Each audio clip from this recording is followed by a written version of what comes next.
At 15 years old, Cristiano Ronaldo was told his dream was over. Not by a coach, and not because he lacked talent. His own heart was betraying him. It was beating too fast, even when he wasn't running.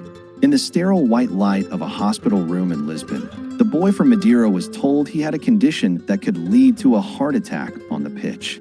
In that moment, the world almost lost the greatest athlete of a generation.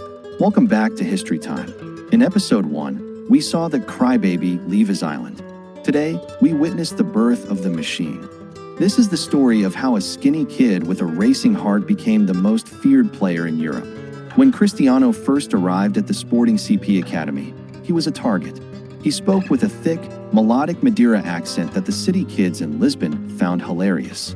Every time he spoke, they laughed. He was lonely, he was poor, and he was homesick. He would call his mother crying, begging to come home. But Maria Dolores knew one thing.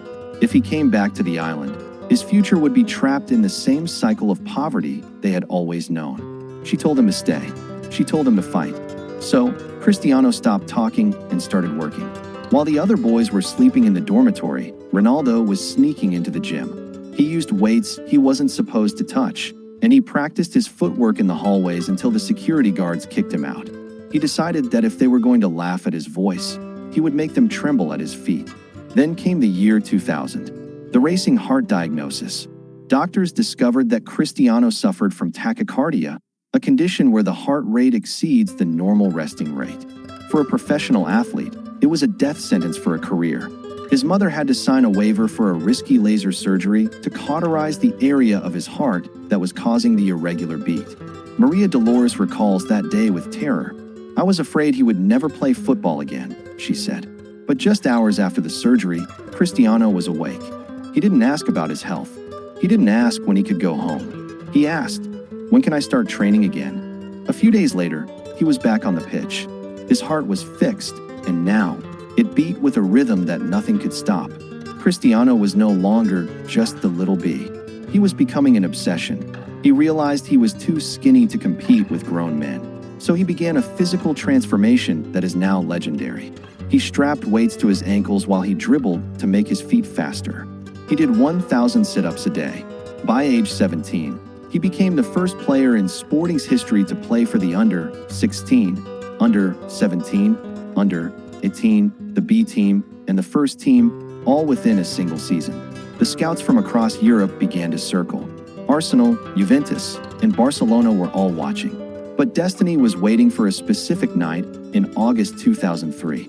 August 6, 2003. Sporting CP was playing a friendly match against the Giants of England, Manchester United.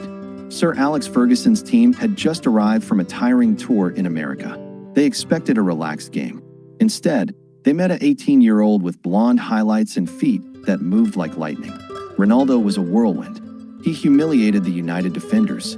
Jean O'Shea, the veteran defender tasked with marking him, was seen on the sidelines during halftime, literally gasping for air, his head in his hands. He was dizzy. In the dressing room, the Manchester United players told Sir Alex, "Boss, we have to sign this kid." Now, Sir Alex didn't need convincing. He refused to let the team leave the stadium until a deal was signed. Cristiano Ronaldo boarded a plane to Manchester with nothing but a small bag. He thought he would stay in Lisbon for one more year. But Sir Alex Ferguson told him, "You're coming with me. And you're not wearing number 28. You're wearing the number 7. The number of George Best. The number of David Beckham." But as Cristiano stepped onto the rain-soaked grass of Old Trafford, a new nightmare was waiting. Could a show pony from Portugal survive the most brutal league in the world? To be continued in episode 3, The Theater of Dreams. Subscribe to History Time and hit the bell. In the next episode, we see the rise of the legend at Manchester United, the loss of his father, and the beginning of the greatest rivalry in sports history.